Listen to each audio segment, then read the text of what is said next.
A 7-year-old girl stood in the snow-rusty knife, trembling in her hands, protecting 5 starving children and her dying mother. "Stay back," she warned the stranger. "That's what the last man said, right before he killed my mama." Behind her a woman lay bleeding in the snow, a bullet wound to the shoulder, lips turning blue from the cold. The man knelt slowly, unbuttoning his coat. "Your choice right now," he said quietly, "is trust me or freeze to death." 3 days earlier, Ethan Walker woke to another morning he didn't want to face. The ranch house stood silent in the pre-dawn darkness, cold seeping through the walls despite the banked fire in the hearth. Ethan lay in bed for a moment, staring at the rough-hewn beams overhead, counting his breaths. 1, 2, 3. 4 years since he'd buried them. 4 years since fever had taken Sarah, Benjamin, and Charlotte in the span of 3 terrible days. 4 years of waking up alone in a house that had once been full of laughter and life. He pushed himself upright, feet hitting the icy floorboards. The shock of cold was good. It reminded him he was still alive, even if he didn't particularly want to be. The kitchen was exactly as he'd left it the night before. Clean, empty, too quiet. He moved through the morning routine with mechanical precision.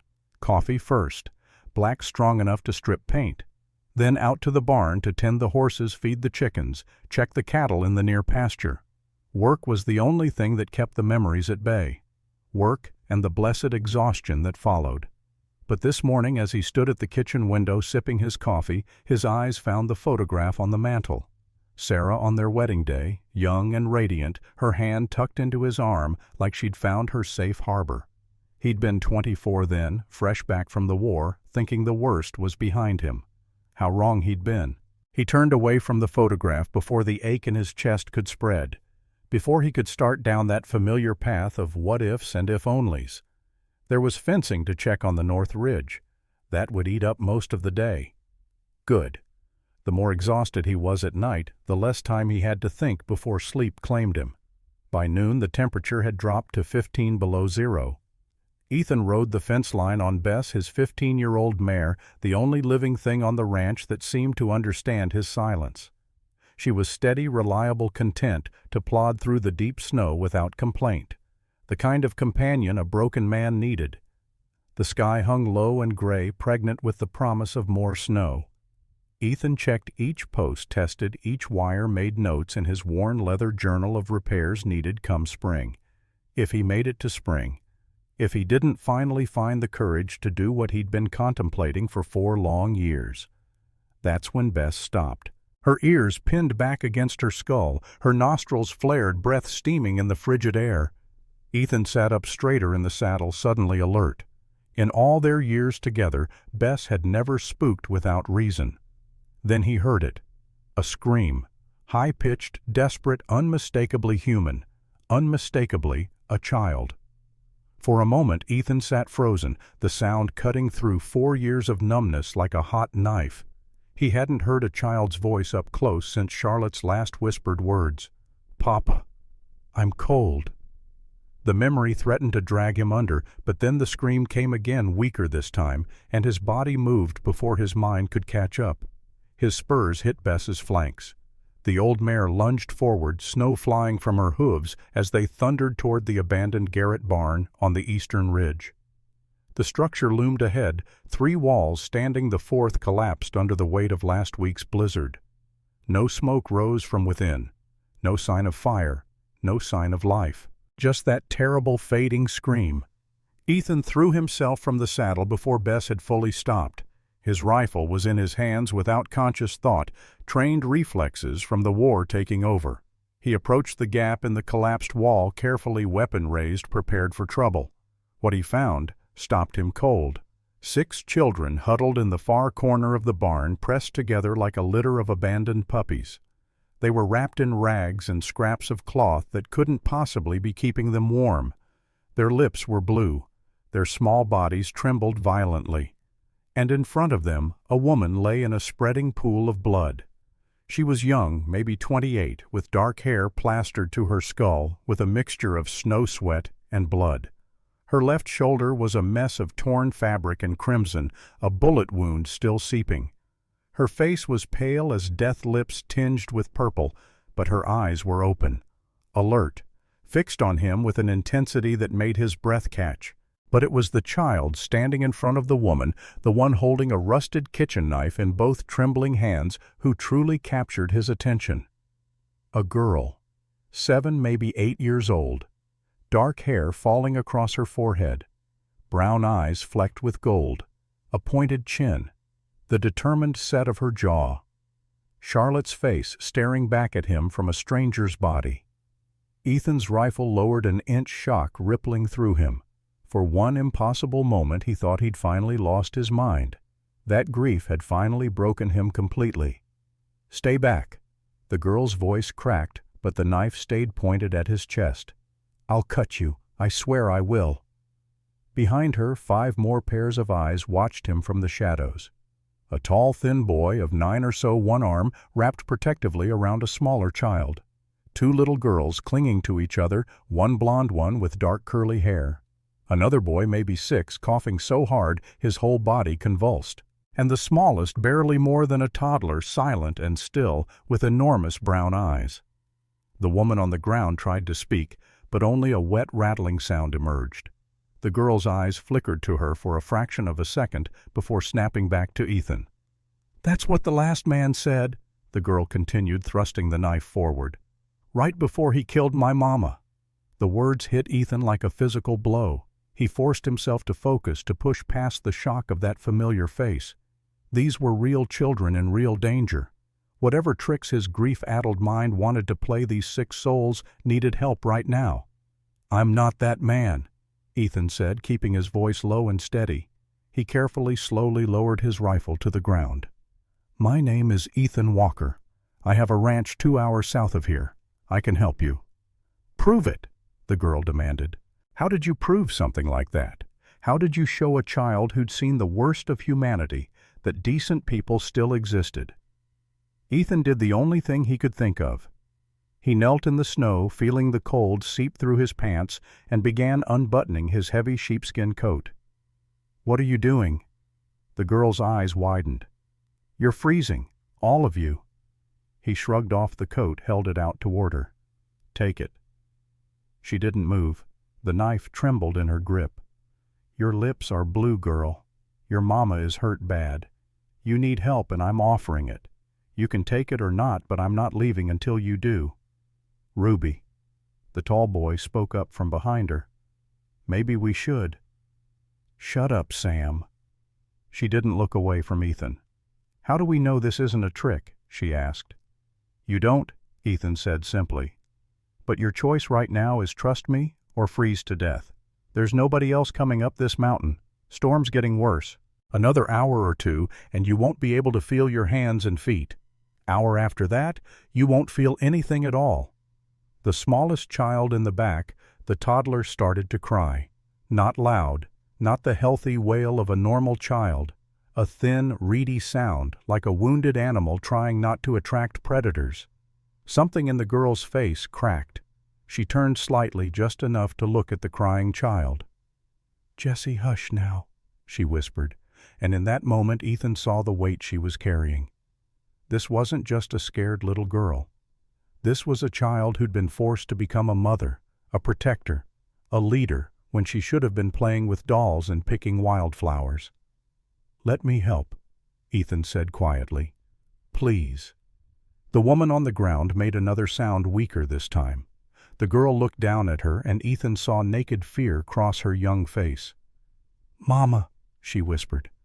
The woman's eyes were starting to flutter, losing too much blood. Even from where he knelt, Ethan could see she was fading fast. "Your mama needs help right now," Ethan said, keeping his voice gentle but urgent. "I know field medicine from the war. I can slow the bleeding, but we need to get her somewhere warm, somewhere safe. My ranch has a fire, food, blankets, everything you need. He owns us." The blonde girl spoke up, her voice small but clear. "Mr. Blackwood, got papers and everything." Ethan's blood went cold. "Nobody owns children. Tell that to the judge who signed the contracts." The tall boy, Sam, stepped forward, putting himself between the girl with the knife and the others. His voice carried a bitterness far too heavy for a 9-year-old. "Tell that to the sheriff who looks the other way." "Where are you running from?" Ethan asked. The girl with the knife. Ruby finally lowered the blade just an inch. "Blackwoods mining camp. 3 days north in the mountains. You walked 3 days in this weather in those clothes. We didn't have much choice." She lifted her chin, that familiar defiant gesture that twisted something in Ethan's chest. "It was run, or—" She glanced at the smaller children behind her.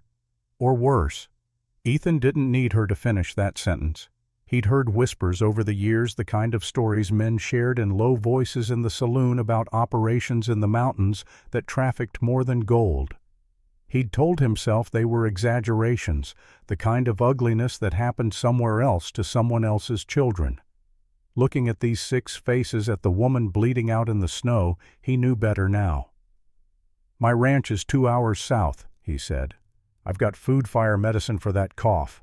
He looked at the boy, hacking into his sleeve. "You let me take you there, I promise you'll be safe." "You promise?" Ruby said the word like it meant nothing, like she'd heard it before from other mouths and learned exactly what promises were worth. "I do," Ethan said, and meant it with every fiber of his being. "And if we say no, then I'll leave my coat ride back to town and send someone else up here to help. But by the time they get here in this storm—" He didn't finish, didn't need to. The children looked at each other.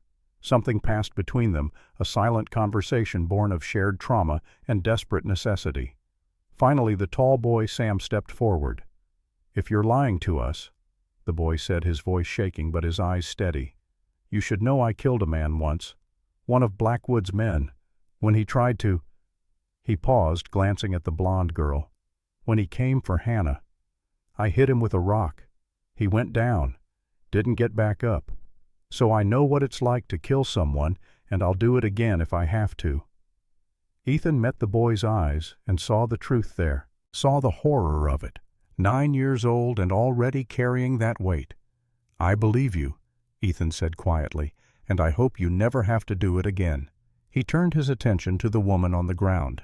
She was barely conscious now, her breathing shallow and irregular. If he didn't act fast, these children were going to watch their mother die right in front of them.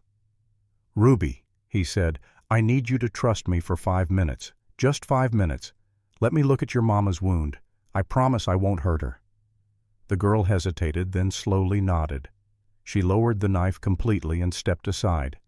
Ethan moved quickly to the woman's side. Up close, he could see she was younger than he'd first thought. Maybe 28 at most. Her face, beneath the blood and grime, held a quiet dignity, even in extremis. No tears streaked her cheeks, no signs of hysterics or begging, just a fierce, determined will to survive. He gently pulled aside the torn fabric of her coat and shirt. The wound was bad, a through and through by the looks of it, the bullet having entered her left shoulder and exited near her collarbone. Messy, but potentially survivable if he could stop the bleeding and get her warm. "What's her name?" Ethan asked as he worked tearing strips from his own shirt to use as bandages. "Margaret," Ruby said quietly. "Margaret Bennett. Everyone calls her Maggie." "Well, Maggie Bennett," Ethan said, pressing the makeshift bandages against the wound. "You've got a hell of a brave daughter. You should be proud." Maggie's eyes flickered open, focusing on him with effort. Her lips moved, forming words he had to lean close to hear. "Don't trust him, Ruby." Her voice was barely a whisper. "That's what the last man said." Ruby. So that was the girl's real name. Must be a nickname. "I'm not the last man," Ethan said firmly, binding the wound as tightly as he dared. "And I'm going to get you out of here. All of you." Maggie's hand suddenly shot up, gripping his wrist with surprising strength. Her dark eyes bored into his. "If you hurt them," she managed each word clearly, costing her, "I'll haunt you from hell." Despite everything, Ethan felt the corner of his mouth twitch. "I believe you would." He finished the bandaging, knowing it was temporary at best.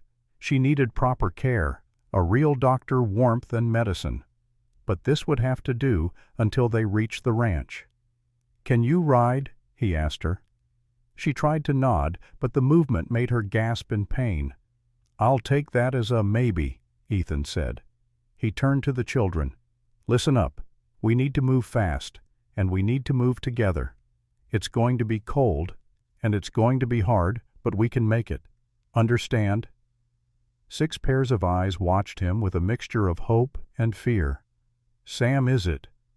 Ethan looked at the tall boy. "I'm going to need your help. You seem like the kind of boy who knows how to work." Sam straightened slightly, and Ethan saw a flicker of pride break through the fear. "Yes, sir." "Good man. We're going to get everyone on horses. The little ones will ride together on Bess. You and—" He looked at the blonde girl. "Hannah," Sam supplied. "Her name's Hannah. You and Hannah will walk with me. We'll take turns carrying the smallest one." "Jesse," Ruby said. "His name is Jesse. He's 3. Ethan nodded. "And this young man—" He gestured to the boy who was still coughing. "Toby," the boy managed between hacks. "I'm 6. "All right, Toby. You'll ride with the little ones. We'll keep you warm." "What about Grace?" Ruby pointed to the other small girl, the one with dark curls who'd been silent until now. "I'm 5, Grace announced, and despite everything she managed a small smile. "And I'm not afraid." "Good for you, Grace," Ethan said. "You're going to ride with Toby and Jesse." It took nearly an hour to get everyone organized. Ethan fashioned a makeshift sling to support Maggie on Bess, with Jesse, Grace, and Toby arranged around her. Ruby insisted on riding behind her mother, arms wrapped around her waist to keep her from falling. Sam and Hannah walked alongside, taking turns carrying supplies. The journey back to the ranch was the longest 2 hours of Ethan's life. The temperature continued to drop, the wind picking up until it drove snow sideways across the valley. He led Bess by the reins, one eye always on Maggie's pale face, watching for signs she was slipping away. Behind him he could hear Ruby talking softly to her mother, a steady stream of encouragement. "Stay with me, Mama. We're going somewhere warm, somewhere safe. You promised you'd keep fighting. You promised." The words twisted something in Ethan's chest. How many times had he whispered similar things to Sarah, to Benjamin, to Charlotte? How many promises had died with them? "Mr. Walker." Sam's voice broke through his thoughts. "Ethan," he corrected. "Just Ethan." "Ethan, then. Why are you helping us?" It was a fair question.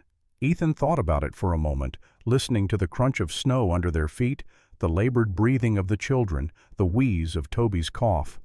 "Because leaving you there to die isn't something I could live with," he said finally. "Most people could," Sam said quietly. "Most people do." "Then most people are cowards." They walked in silence for a while longer. Then Sam spoke again, his voice even smaller than before. "My mama sold me. To pay debts. That's how I ended up at Blackwoods Camp." Ethan's jaw tightened, but he kept his voice level. "That wasn't right." "Legal, though. Man had papers and everything." "Sometimes the law is wrong." Sam looked up at him with those 2 old eyes. "You really believe that?" "I do." "Then you're either the bravest man I ever met, or the stupidest." Despite everything, Ethan found himself almost smiling. Probably both. As they crested the final ridge, the ranch came into view below. Smoke rose from the chimney, a beacon of warmth in the gathering darkness.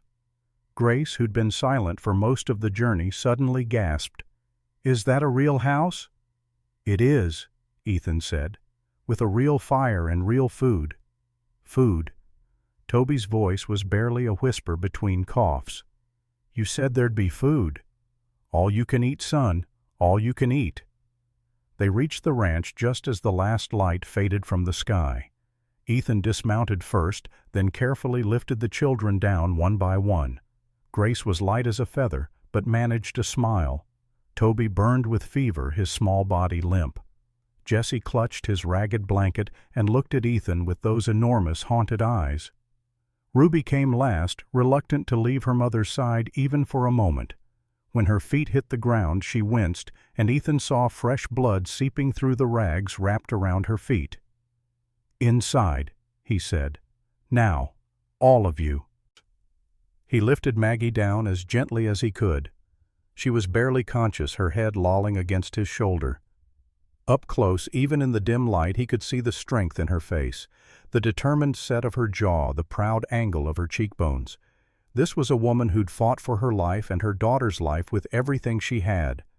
The house hit them like a wave. Warm air from the banked fire rushed out to meet them.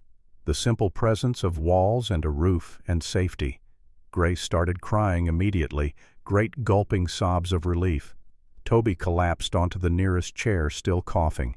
Hannah stood frozen in the doorway, tears streaming down her face, though she made no sound. Sam kept himself together by sheer force of will. Ethan could see it in the rigid set of his shoulders, the way his jaw was clenched so tight it had to hurt. Ruby walked through the room, slowly touching things. The table, the stove, the curtains at the window, like she was making sure they were real. "Whose house is this?" she asked. "Mine." "You live here alone?" "I do now." She looked at the closed door that led to the back rooms. "What's in there?" Ethan hesitated. He hadn't opened those doors in 3 years, hadn't been able to face what was behind them. "Bedrooms," he said finally. 3 of them. They'll need airing out, but they're dry and they have beds." Ruby turned to look at him, this fierce little girl with his daughter's face and a survivor's eyes. "We can stay here." "Really?" Something shifted in Ethan's chest. Something that had been locked up tight for 4 years started to come loose. "Long as you need," he said, and meant it with every fiber of his being. He laid Maggie on the kitchen table, the best light source in the house. Her breathing was shallow, her pulse weak and thready. The bandages he'd applied were soaked through with blood. "Ruby," he said, "does your mama know anything about healing?" Ruby nodded, tears starting to spill down her cheeks. "She learned from her grandmother, Lakota medicine, but she can't help herself when she's unconscious." Ethan looked at the wound at the woman who was fading before his eyes and made a decision. "Then you're going to have to help me save her." Ruby's eyes went wide. "Me? You've watched her work. You know what she does. I know field medicine from the war. Between us, we might have a chance." For a moment, Ruby just stared at him. Then she straightened her spine, wiped her tears with the back of her hand, and nodded. "All right. Tell me what you need." "Boiling water, clean cloths, and anything your mama would use for a wound like this." Ruby turned to Sam. "Start a fire, big one. We need water boiling fast." To Hannah, "Find clean fabric. Anything will do. Tear it into strips." The children sprang into action with practiced efficiency. This wasn't the first crisis they'd faced together. While they worked, Ethan examined the wound more closely. The bleeding had slowed but hadn't stopped. If the bullet had nicked an artery, Maggie would have been dead already. That was the good news. The bad news was that she'd lost so much blood and there was a high risk of infection. "Ruby," he said, "what would your mama use?" The girl closed her eyes, clearly trying to remember. "Yarrow to stop bleeding, sage to prevent infection, pine resin to seal the wound. Do I have any of that?" "I don't know. Do you have a medicine chest?" Ethan shook his head. "I have whiskey. That's about it." Ruby bit her lip, thinking. "Then we improvise. The whiskey will work for cleaning. For the rest—" She looked around the kitchen, then suddenly moved to the window where dried herbs hung from the rafters. "These.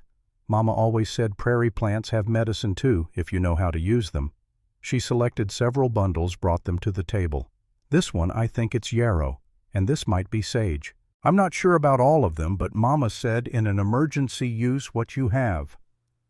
While the water boiled, Ethan heated his knife in the fire. He'd done this before during the war. Extracted bullets from screaming men while artillery fire thundered overhead. But this was different. This was a woman who'd fought to save her child, a mother who reminded him painfully of Sarah. "Ruby," he said gently, "this is going to be hard to watch. Do you want Sam to help instead?" She shook her head fiercely. "I'm her daughter. I'm staying." "Then hold her down. This is going to hurt." Ruby positioned herself at her mother's head, small hands pressing down on Maggie's shoulders.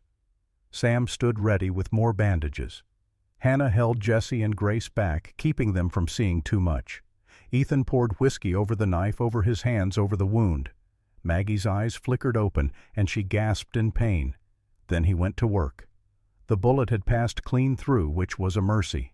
But it had torn tissue on its way out, leaving a ragged exit wound that wouldn't close on its own.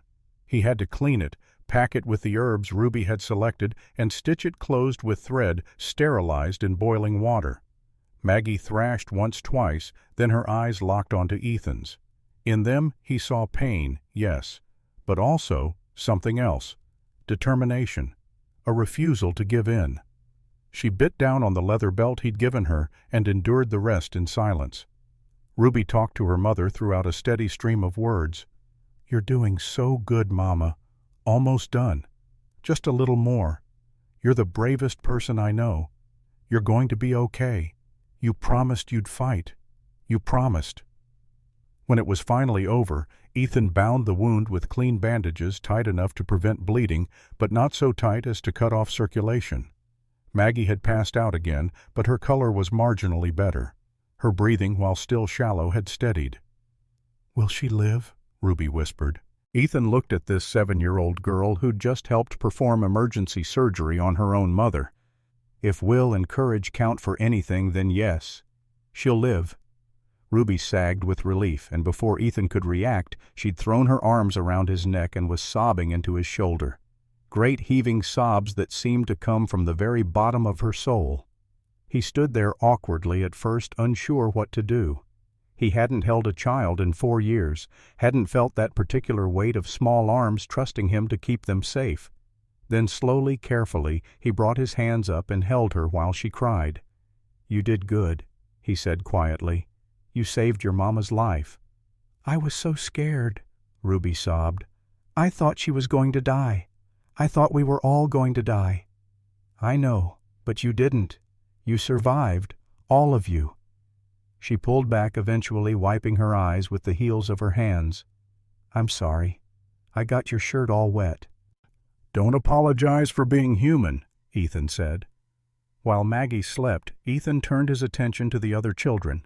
He heated soup thick with vegetables and chunks of beef from the steer he'd slaughtered in the fall. He sliced bread, spread it with butter and honey. He poured milk for the little ones and hot tea for Sam and Ruby. They ate like they'd forgotten how. Grace put away more food than seemed possible for someone her size. Sam tried to pace himself, but kept reaching for more. Hannah ate silently, methodically, like she was storing fuel for a journey. Toby picked at his plate between coughs, but Ethan noticed he finished everything. Only Ruby held back. "Aren't you hungry?" Ethan asked. She shrugged. "Making sure there's enough for the little ones first." His heart clenched. 7 years old, and already she'd learned to put herself last. "There's plenty," he said firmly. "Eat." After dinner, he tended to their feet. One by one, he unwrapped the bloody rags, cleaned the wounds, picked out stones and splinters, bandaged them properly.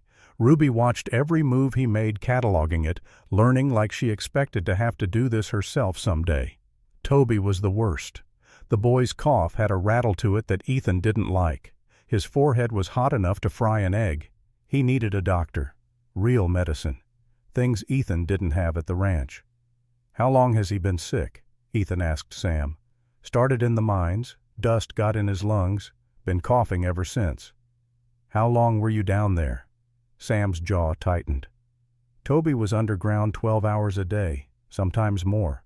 Blackwood said kids work better in the small tunnels. Less pay, less food, less trouble.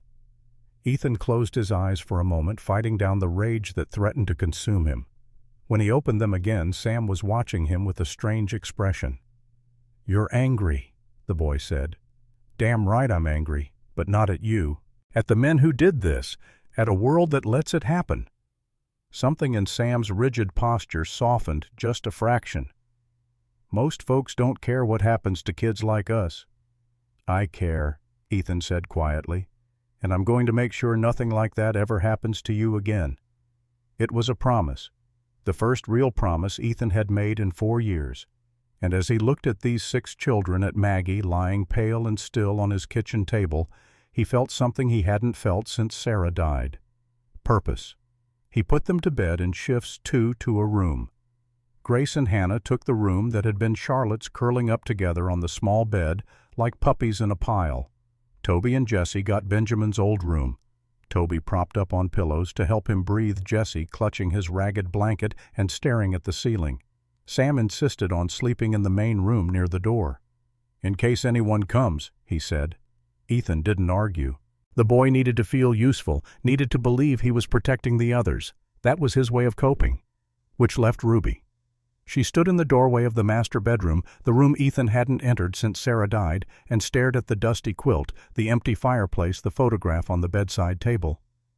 "Is that her?" she asked. "Your wife?" Ethan stepped up behind her, looked at the faded image of Sarah on their wedding day. Young, beautiful, alive in a way that made his chest ache. "That's her." "She's pretty." Ruby's voice was small. "What happened to her?" "Fever. Same one that took our children." "How many?" "2. Benjamin was 5. Charlotte was 3. Ruby was quiet for a long moment. Then, "I look like her, don't I?" "Your daughter." Ethan's throat closed up. "Yeah, you do." "Is that why you helped us? Because I look like her?" It was the kind of question only a child could ask, cutting straight to the heart of things without any adult pretense. "It's why I stopped," Ethan admitted. "But it's not why I brought you here.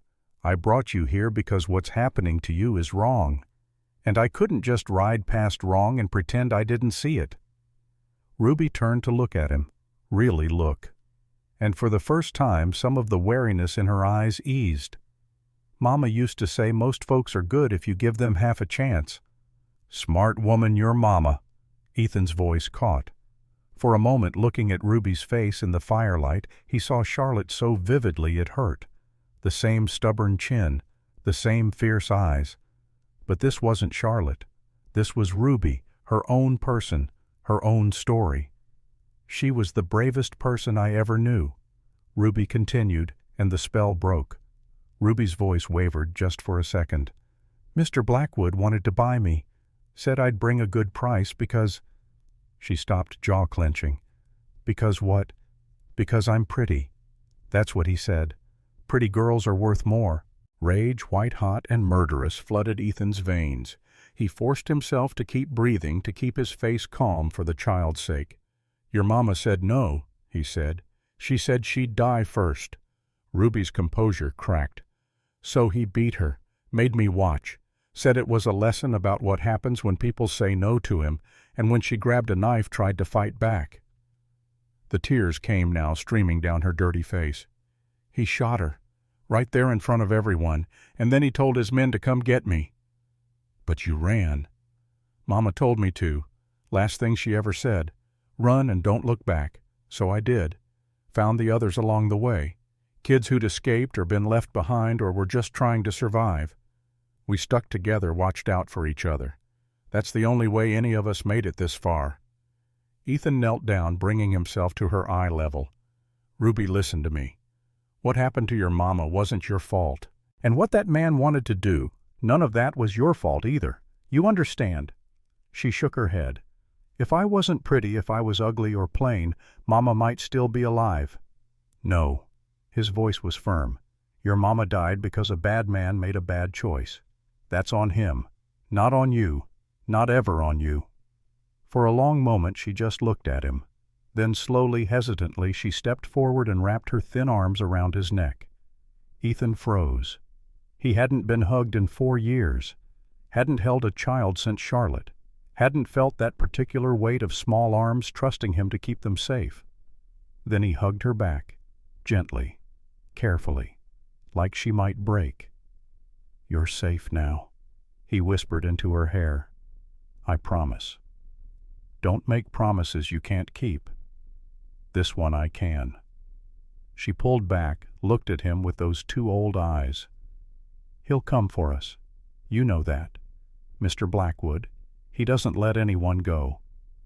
Let him come. You don't understand. He has men, lots of them. Guns, money, the law on his side." "I survived a war," Ethan said quietly. "Buried my whole family. Spent 4 years wanting to die and not having the courage to do it. He touched her cheek, brushed away a tear.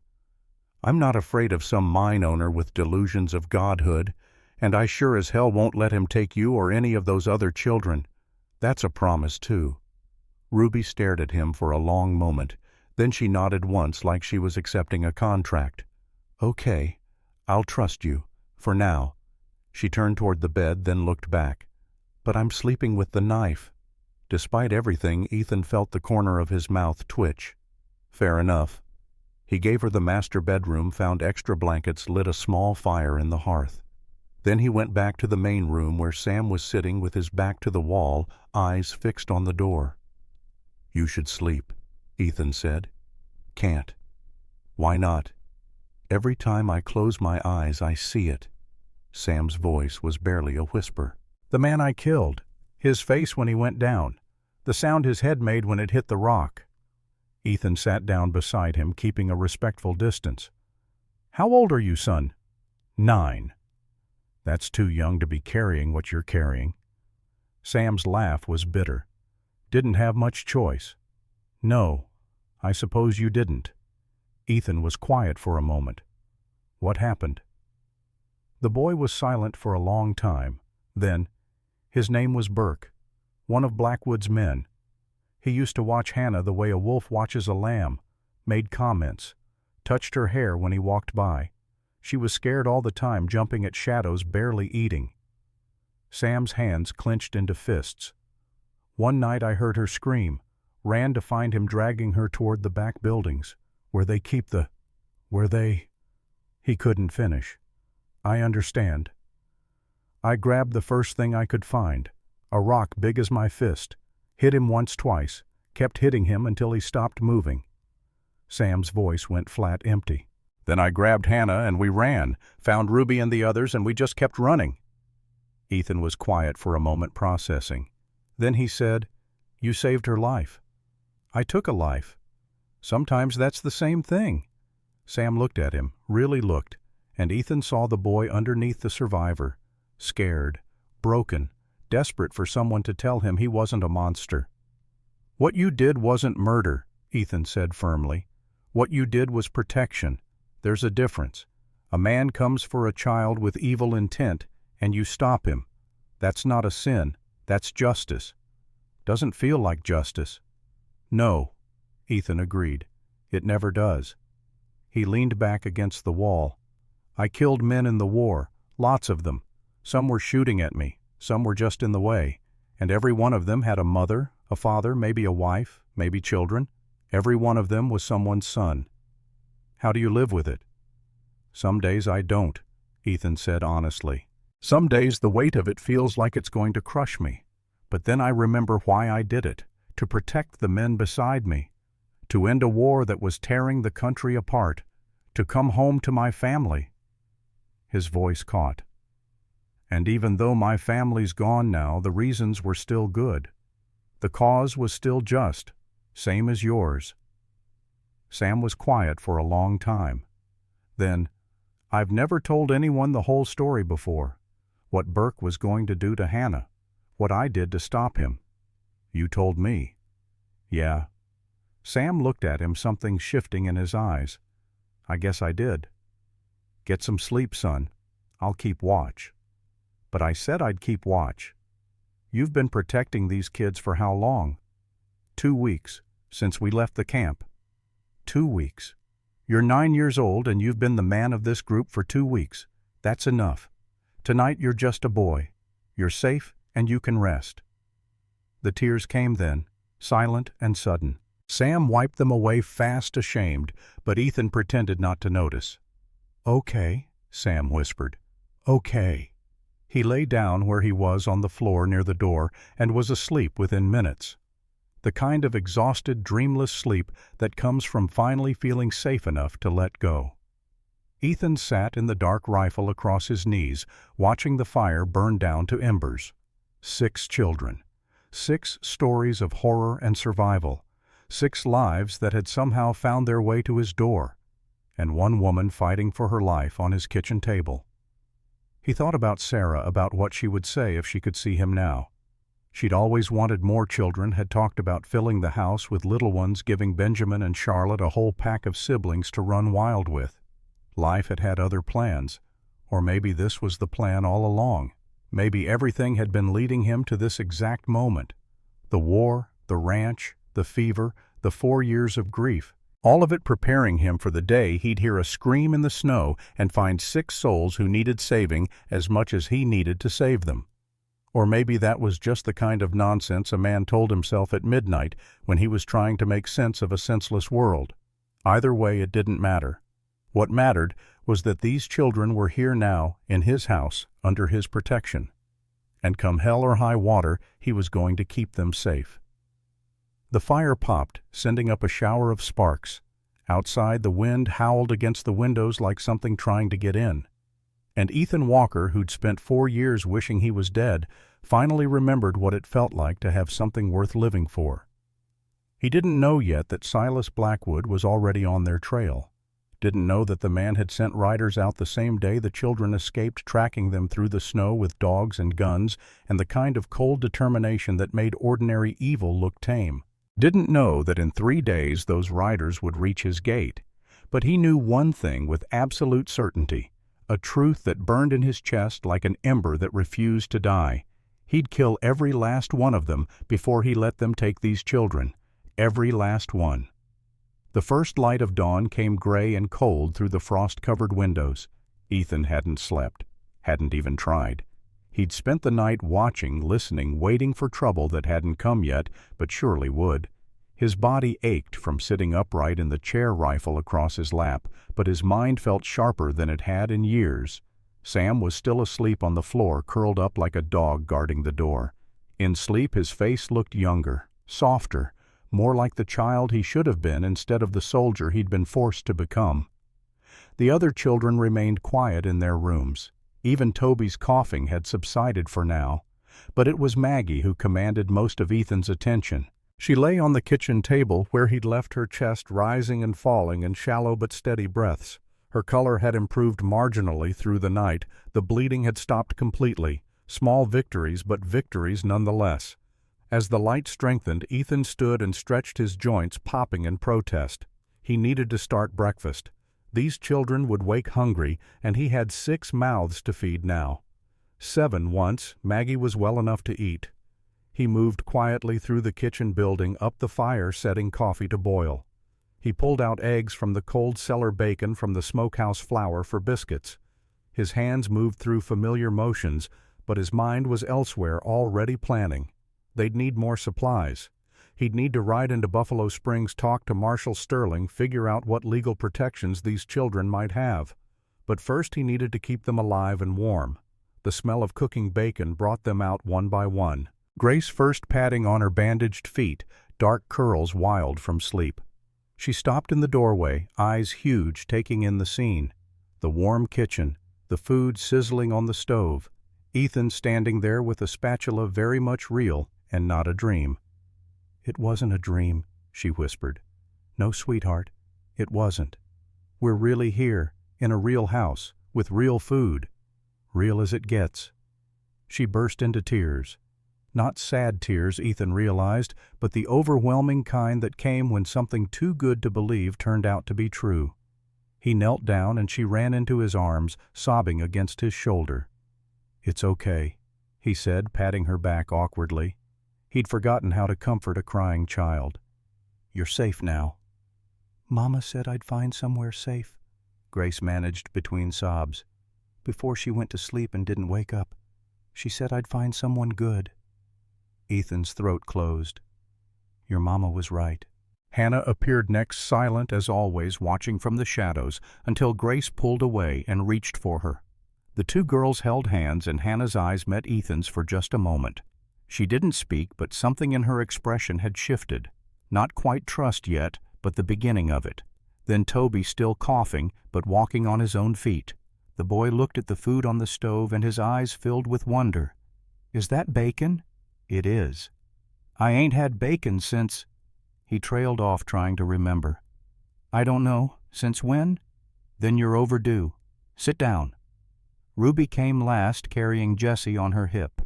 The toddler's face was buried against her neck, his small fist clutching that ragged blanket like it was the only thing keeping him tethered to the world.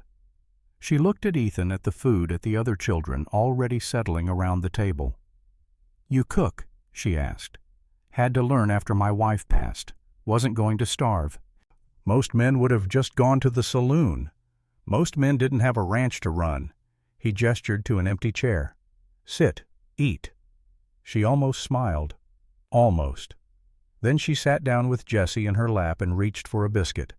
They ate in silence at first, the kind of desperate eating that came from not knowing when the next meal would arrive. Ethan had to remind them twice to slow down, that there was plenty, that nobody was going to take it away. It was Sam who finally spoke. The boy had woken quietly and joined them at the table, watching Ethan with those calculating eyes. "What happens now?" Sam asked. Ethan sat down his coffee cup. "What do you mean?" "I mean we can't stay here forever. Blackwood's men will come looking. They always do." "Let them come." "You keep saying that." Sam's voice was tight. "But you don't know him. You don't know what he's capable of." "Then tell me." The children exchanged looks. That silent communication again, the kind that came from shared trauma and desperate necessity. Ruby spoke first, setting down her fork. "Silas Blackwood runs the biggest gold operation in the Northern Territory," she said. "Legal on the surface, got papers for everything, licenses, contracts, partnerships with important men in Denver and Cheyenne." "But underneath," Ethan prompted, "underneath he runs children." Sam's jaw clenched. "Buys them, steals them, takes them from mothers who can't pay their debts, puts them to work in the mines because we're small enough to fit in the tunnels where grown men can't go. And when we can't work anymore," Toby's voice was barely a whisper between coughs, "when we get sick or hurt or too big for the tunnels." He stopped, unable to finish. Nobody else finished the sentence either. Nobody had to. Ethan's hands gripped the edge of the table so hard the wood creaked. "How many children are still up there?" 20, maybe more," Ruby said. "Ruby." She shifted Jessie to her other hip. "New ones coming in all the time. Old ones." She stopped. "Disappearing," Sam finished quietly. "That's what they called it. When a kid got sick or tried to run or just stopped being useful, they'd disappear. And nobody does anything. Blackwood owns the law up there. The sheriff's on his payroll."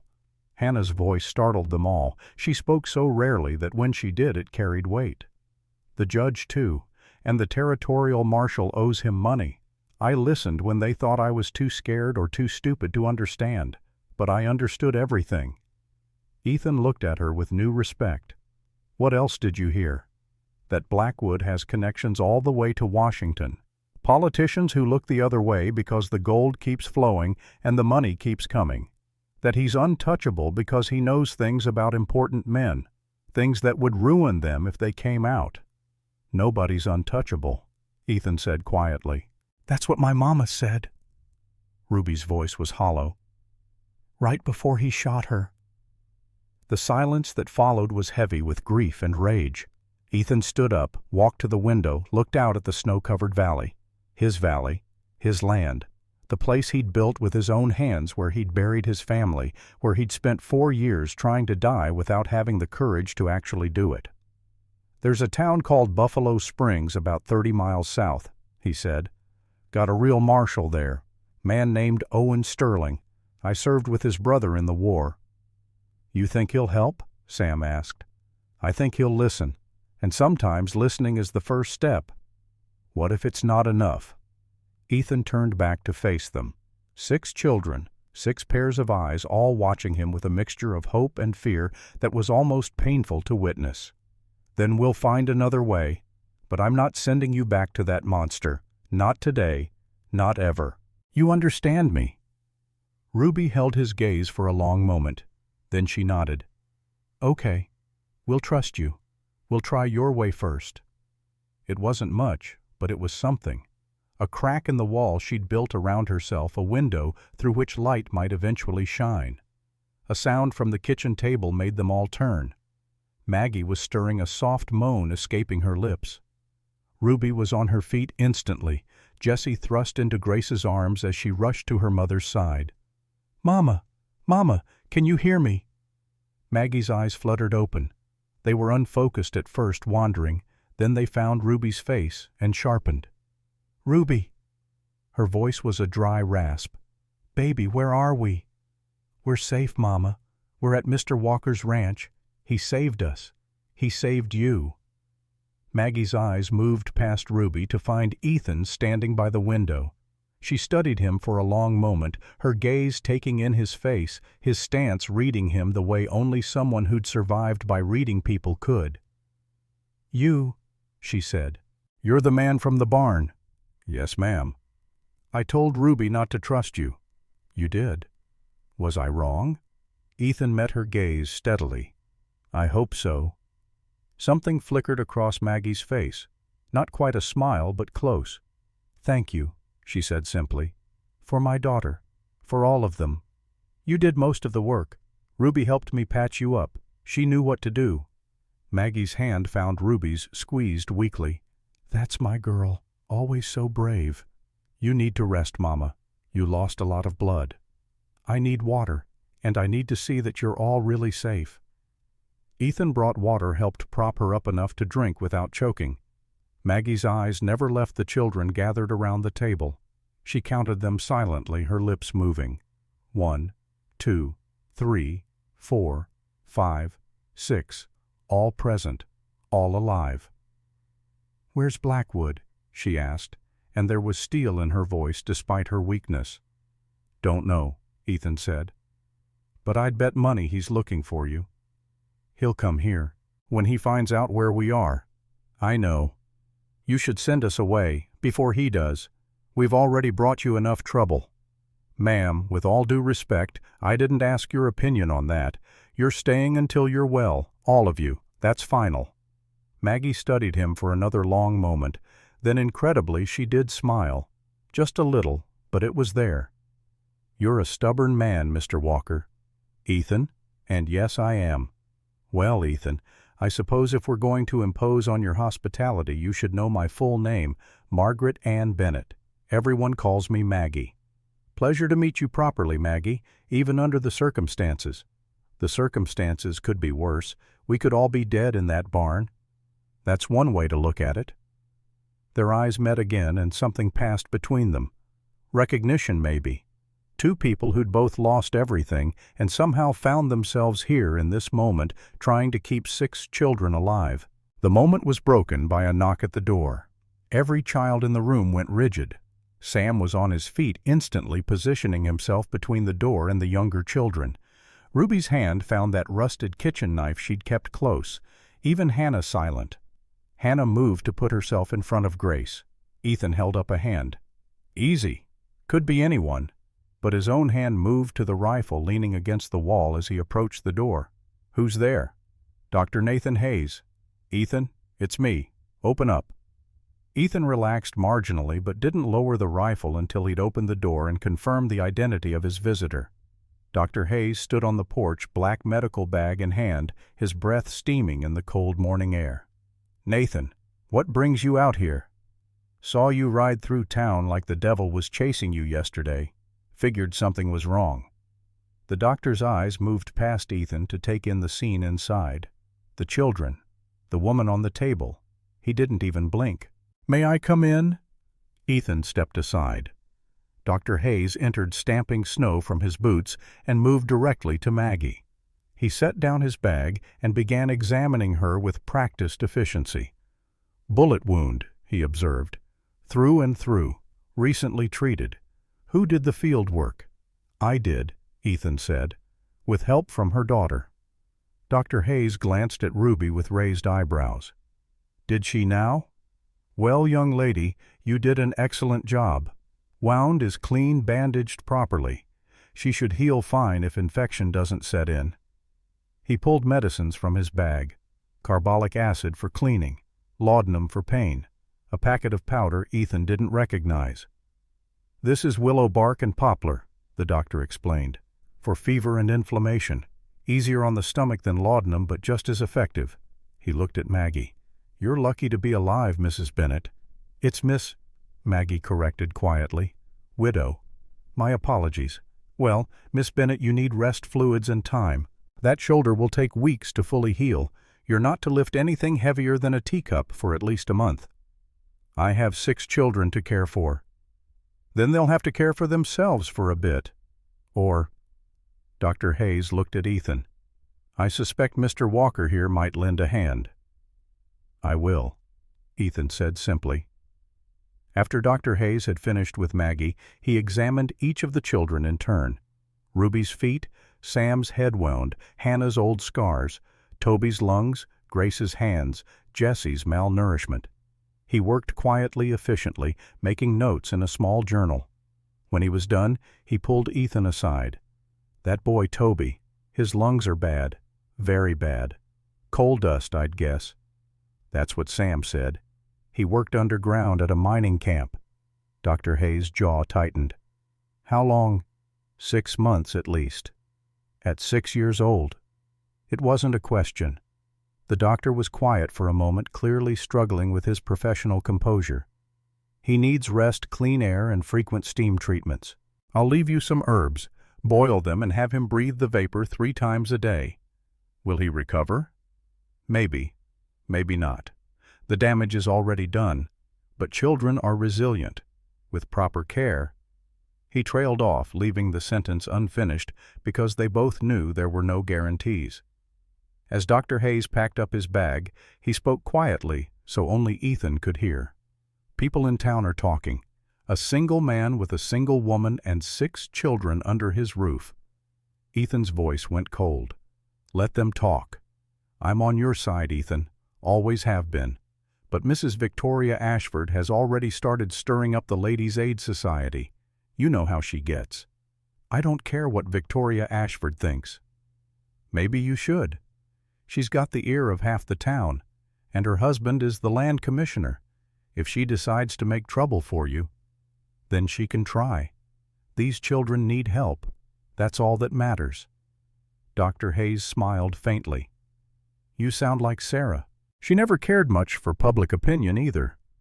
The mention of his wife sent a pang through Ethan's chest, but he didn't let it show.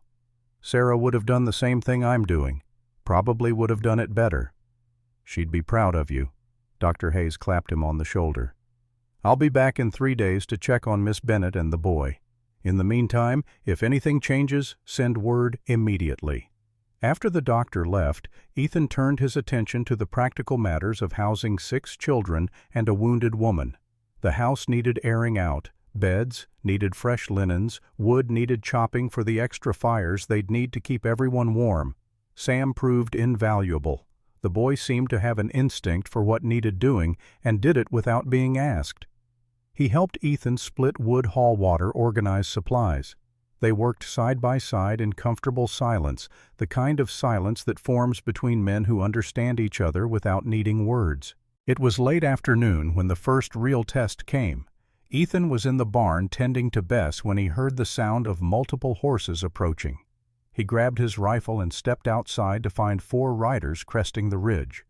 They wore badges, deputies from Buffalo Springs.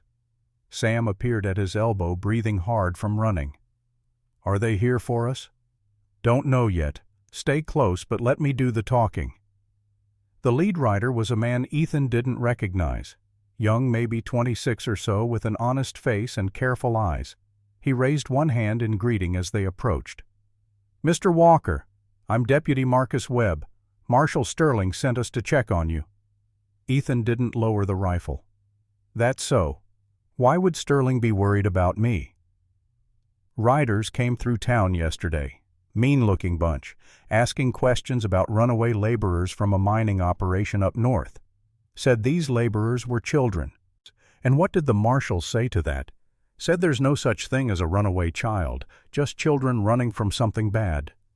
Webb's eyes moved past Ethan to the house where Ruby stood on the porch, knife in hand. Marshal figured you might have trouble coming your way. Sent us to help if needed. Ethan studied the deputy for a long moment. The man's hands were visible, empty of weapons. His 3 companions sat easy in their saddles, not in fighting stances. Either they were genuinely here to help, or they were very good liars. How many children? Webb asked quietly. 6. Something shifted in the deputy's expression, anger carefully controlled. Blackwood's operation. That's what they tell me. Son of a...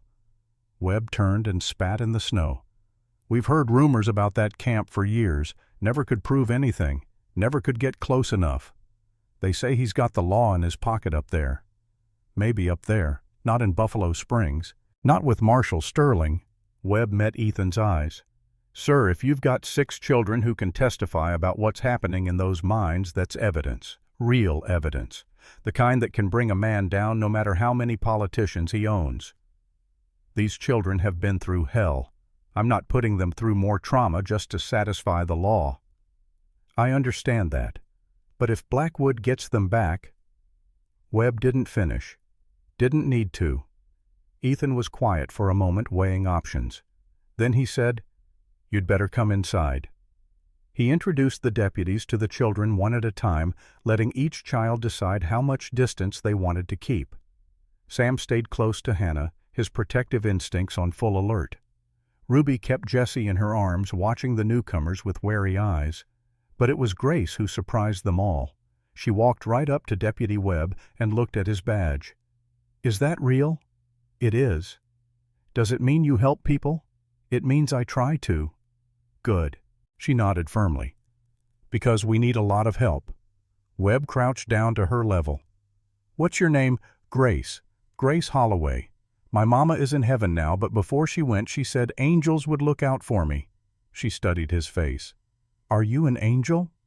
Something softened in the deputy's expression. "No, sweetheart, just a man trying to do what's right." "That's what Mr. Ethan said, too." Grace turned to look at Ethan and she smiled.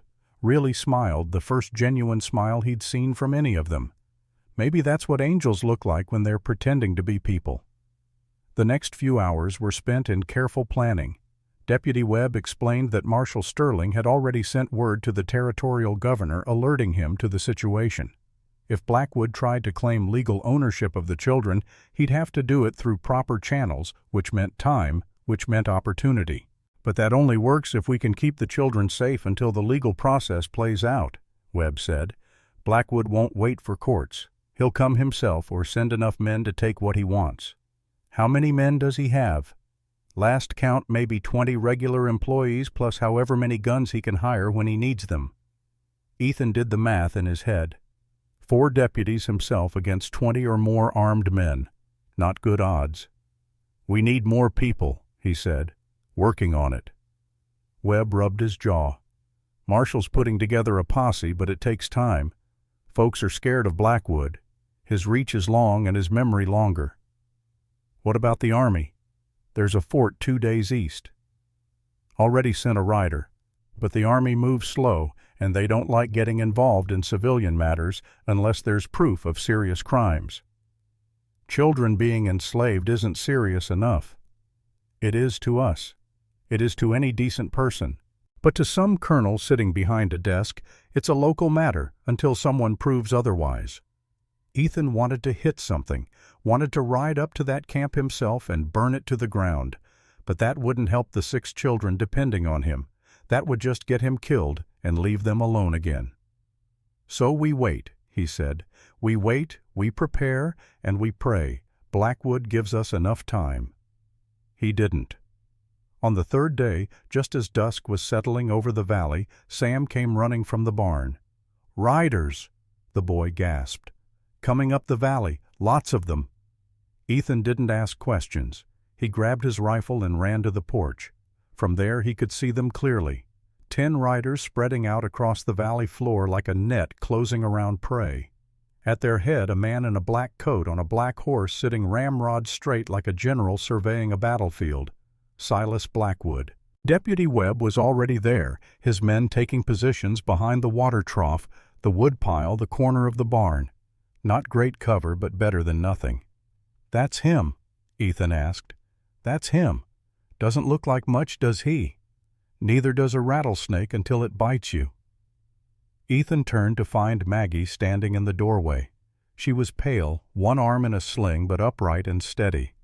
"You should be in bed," he said. "I should be dead. Being upright is an improvement."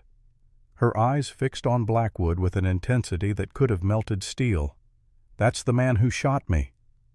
"I know, and you're not going to give him another chance. Get back inside with the children." "No." "Maggie, he shot me once and I survived. I'm not hiding from him now. Those children need to see that I'm not afraid anymore." She paused. "And I'm not." There wasn't time to argue. The riders had stopped about 50 yards out, close enough to talk, but far enough to have running room if things went sideways. Blackwood sat motionless for a long moment, studying the ranch, the men, the defensive positions. Then he smiled.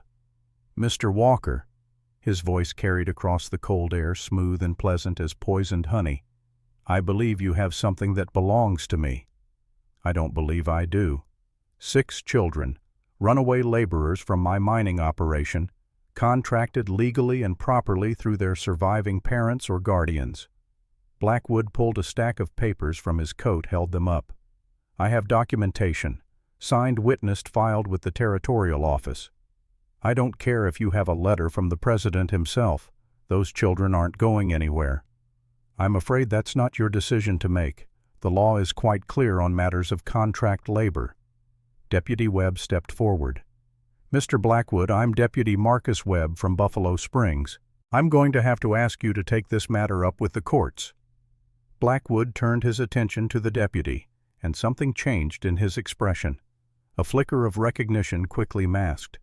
"Deputy Webb, Marcus." Blackwood's smile widened. "I didn't expect to see you here. Does your mother know you're working against family?" The words hit like a thunderclap. Ethan's head snapped toward Webb, and he saw the truth written on the young man's face. Shock, shame, confirmation. "You're his nephew," Ethan said flatly. Webb's jaw tightened. "Was. Not anymore."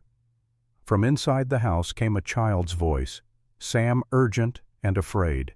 "He's one of them. The deputy is one of them." Ruby's voice followed sharp with betrayal. "We're trapped." Blackwood heard it too. His smile grew colder.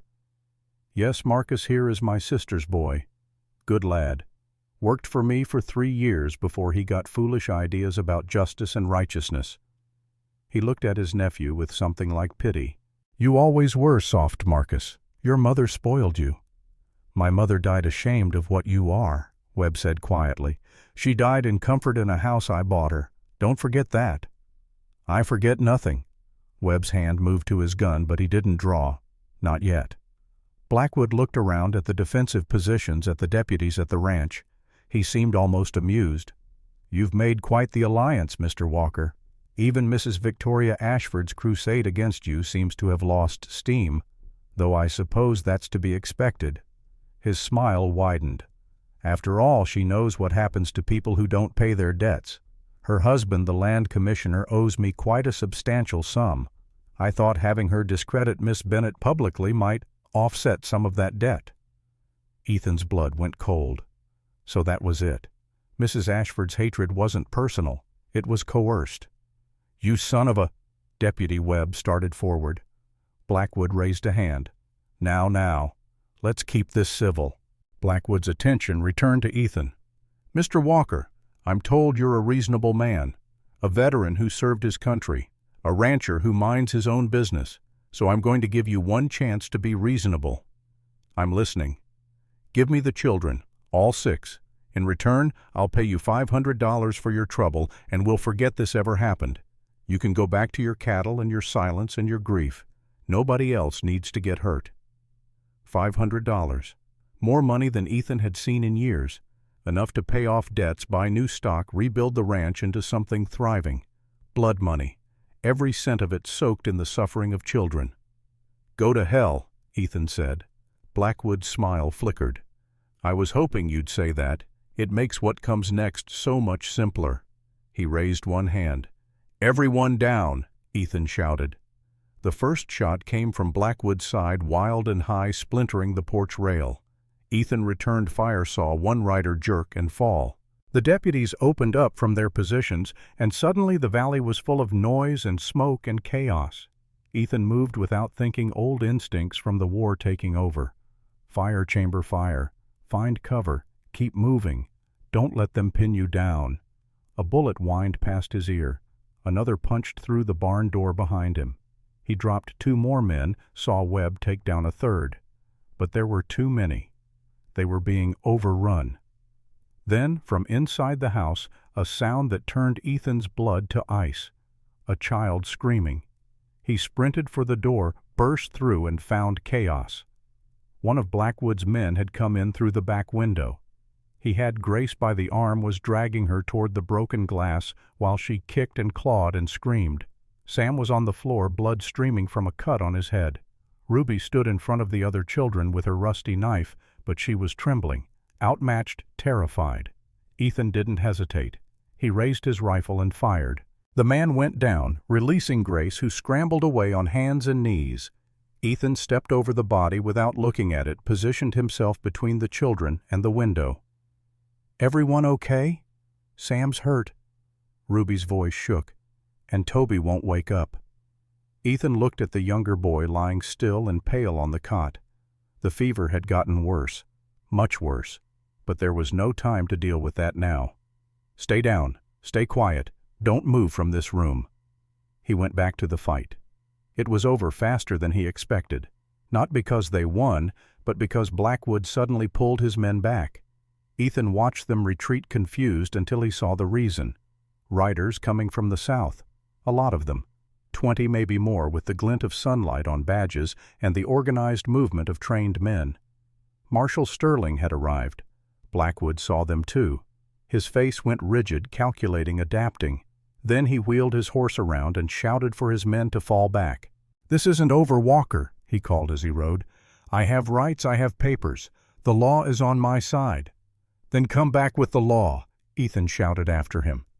"But don't bring guns to a fight you started." Blackwood didn't respond, just disappeared into the trees with his surviving men leaving their dead behind in the snow. Deputy Webb appeared at Ethan's side, blood on his sleeve from a graze, but otherwise intact. "You okay?" "I'll live." "The children?" "Scared. One of the boys is hurt, the one with the fever." "Toby." "I know." Webb was quiet for a moment. "I'm sorry. About not telling you who I was, who I'm related to. You're here now, fighting against him. That's what matters. Is it? Sam was right to be suspicious. I am one of them, or I was." "You're one of us now," Ethan said firmly. "You proved that when you pulled that trigger." Marshal Owen Sterling was a tall man with gray at his temples, and the kind of presence that made people stand straighter when he walked into a room. He listened to the whole story without interrupting. When Ethan finished, Sterling was quiet for a long moment. "My brother spoke highly of you," he finally said. "Said you were the bravest man in the regiment. Said you saved his life at Antietam." "He saved mine first." "That's what he said you'd say." Sterling almost smiled. "Mr. Walker, what you've done here, taking in these children, standing up to a man like Blackwood that takes a different kind of courage than warfare, the kind that doesn't get medals." "Don't want medals, just want those children safe." "They will be. I'm taking personal responsibility for this case. Blackwood's papers might hold up in some corrupt mountain court, but they won't hold up in mine." Sterling's expression hardened.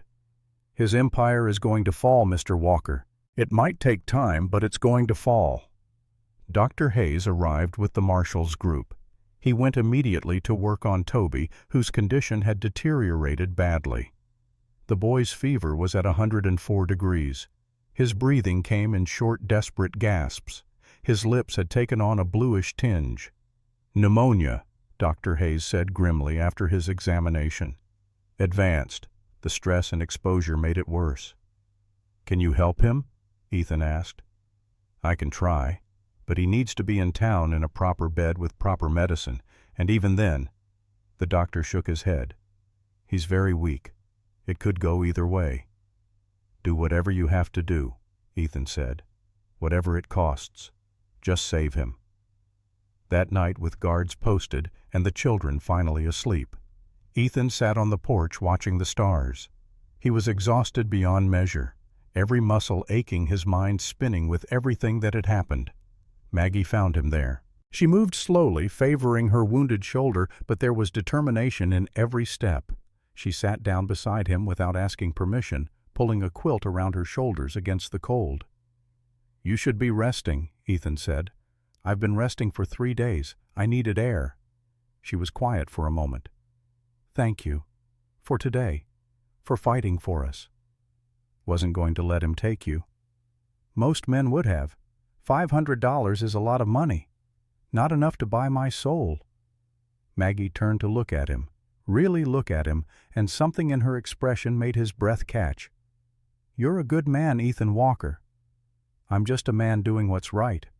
That's what makes you good." She paused. "Ruby told me what you said to her, about her mama's death not being her fault. It's the truth. It's what she needed to hear, what I should have told her myself, but didn't know how." Maggie's voice went soft. "She looks at you like you hung the moon. You know that?" "She looks like my daughter. I can't help but see Charlotte when I look at her." "Is that all you see?" Ethan was quiet for a long moment. "No. I see a brave little girl who saved her mother's life, who kept 5 other children alive through hell, who deserves a chance to just be a child again." "And me?" Maggie asked. "What do you see when you look at me?" It was a dangerous question, the kind that changed things. Ethan knew he should deflect, make a joke, change the subject. But sitting there in the starlight with this woman who'd fought death and won, he found he didn't want to. "I see strength," he said finally. "I see dignity. I see someone who refused to give up even when giving up would have been easier. I see." He stopped, the words catching in his throat. "What? Someone who makes this house feel less empty. Someone who makes me remember what it's like to want something besides the end of the day." Maggie was very still. Then slowly she reached out and took his hand. Her fingers were cold, but her grip was strong. "I feel it too," she said quietly. "Whatever this is, I didn't think I'd ever feel anything like it again after Thomas died. Your husband, he died in a mine accident 2 years ago. Left me with nothing but Ruby and my grandmother's medicine knowledge. I thought that was enough. I thought I could survive on that alone." She squeezed his hand. "But these past 3 days watching you with the children, seeing how you care for them, how you fight for them, I don't want to just survive anymore, Ethan. I want to live." Their eyes met in the starlight. Ethan felt something shift in his chest, something that had been locked tight for 4 years beginning to open. "Maggie," he started, but didn't know how to finish. She leaned closer. "I know it's too soon. I know we've only just met. I know there are 100 reasons we should wait. But I also know that life is short and dangerous, and tomorrow isn't promised to anyone." "What are you saying?" "I'm saying I'm glad you found us in that barn. I'm saying I trust you with my daughter's life, which is the most precious thing I have. I'm saying—" She paused, searching for the right words. "I'm saying I'd like to see where this goes, if you would." Ethan looked at her, really looked. At the strength in her face, the hope in her eyes, the courage it must have taken to say those words. He thought about Sarah, about Benjamin and Charlotte, about the family he'd lost. And he thought about Ruby and Sam and the others, about the future that might still be possible if he was brave enough to reach for it. "I'd like that," he said. "Very much." They sat together in the silence after that, hands clasped, watching the stars wheel overhead. Inside, 6 children slept. Outside, guards kept watch. And somewhere to the north, Silas Blackwood was plotting his next move. But for this moment, just this one moment, Ethan Walker allowed himself to feel something besides grief and loss and regret. He allowed himself to hope, and it terrified him more than any battle he'd ever fought. The days that followed the attack fell into a rhythm that felt almost normal, if normal could include armed guards patrolling the perimeter and children who woke screaming from nightmares. Marshal Sterling left 2 deputies at the ranch and took the rest of his men back to Buffalo Springs to prepare for the legal battle ahead. He promised to send word as soon as anything changed, but so far the only news was silence. Blackwood was regrouping, planning. Ethan could feel it like a storm building on the horizon. But life had to continue. The children needed routine, needed to feel like they were more than just refugees waiting for the next disaster. So Ethan gave them chores. Nothing too hard, just enough to make them feel useful. Sam helped with the horses and took to it like he'd been born in a stable.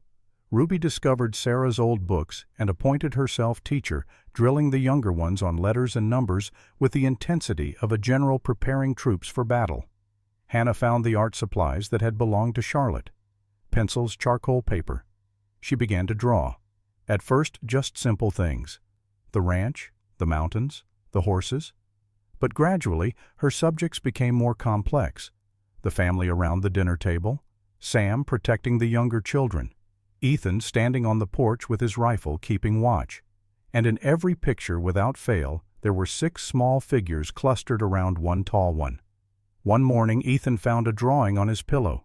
It showed him sitting by the fire with all 6 children gathered around. At the bottom, in Hannah's careful, shaky letters, were 3 words that made his throat close up. My papa. He kept that picture in his pocket for the rest of his life. Grace remained the light of the household. She sang while she worked, made up games for Jessie, told elaborate stories about angels and magic. Her optimism was relentless, almost aggressive in its determination to find joy despite everything they'd been through. Do you think Mama can see me from heaven? She asked Ethan one afternoon while they were feeding the chickens. I do. Do you think she's happy there? I think she's watching over you every single day, and I think she's real proud of how brave you've been. Grace considered this scattering grain for the hens. I wasn't brave. I was scared all the time. You can be both. Brave doesn't mean not scared. Brave means doing what you have to do even when you're terrified. She looked up at him with those huge eyes. Like you. Like all of us. Toby's recovery was agonizingly slow. Dr. Hayes had been honest from the start. The damage to his lungs was permanent. The boy would never have the stamina of other children his age. He'd tire easily, struggle with strenuous work, and the cough would likely never fully leave him. But Toby was stubborn. Mama said I was too stubborn to die. He'd tell anyone who'd listen, and he was proving her right. By the time of the trial, he could sit up for hours without gasping for breath. By spring, he could walk to the barn and back without needing to rest. He'd never rope cattle like Sam, never run races with Grace. But he could tend the chickens, could help Hannah with her drawings, could read to Jessie before bed. You've adapted remarkably, Dr. Hayes told him during a visit. Many boys with your condition wouldn't have made it this far. I got reasons to live, Toby said, simply looking at his family gathered around the table. Good reasons. And through it all, he never complained. Not once. You're a fighter, Ethan told him one evening while helping him with a steam treatment. She's gone now. Like everyone else's mama. I know, son, I know. Toby's fingers tightened on the blanket. Are you going to be our papa now? Ruby said you might be. The question hit Ethan like a punch to the chest. He looked at this sick, scared little boy who'd been through hell and somehow still had hope left in him. Would you want that? He asked carefully. I ain't never had a papa. Not really. The men at the camp said papas are supposed to protect you. Keep you safe. Toby's voice was barely a whisper. You did that. You came for us when nobody else would. Ethan had to look away, had to blink hard against the burning in his eyes. Get some rest, Toby. We'll talk more when you're stronger. Promise you won't leave. I promise. The boy smiled just a little and closed his eyes. Jessie remained the quietest of them all. The toddler rarely spoke, seemed to exist in his own world, clutching that ragged blanket and watching everything with those enormous, solemn eyes. Maggie worried about him constantly, but Maggie noticed small changes. The way Jessie's eyes followed conversations, now tracking back and forth like he was understanding more than before. The way he'd mouth words silently when Grace sang. The way his hand would reach out not just to grab, but to point, to gesture, to communicate. He's trying, Maggie told Ethan. In his own time, in his own way. He's trying to find his voice again. Then we'll wait, Ethan said, as long as it takes. He hasn't been right since his mother died, she told Ethan one evening. Sometimes I wonder if he'll ever speak again. Give him time. He's only 3. He's been through more than most adults could handle. I know, She trailed off, looking at the small boy curled up in Ruby's lap. I wish I could take away his pain. We can't take it away, but we can give him a safe place to heal. That's all any of us can do. Maggie turned to look at Ethan, and something in her expression made his pulse quicken. You're good at this, being a father. I had practice, before. Sarah was lucky to have you. I was lucky to have her. He paused. But I'm grateful for now, too. For this. For all of you. Their hands found each other in the darkness, fingers intertwining. It was becoming easier, this casual touching, more natural, like their bodies knew something their minds were still trying to accept. On the 10th day, everything changed.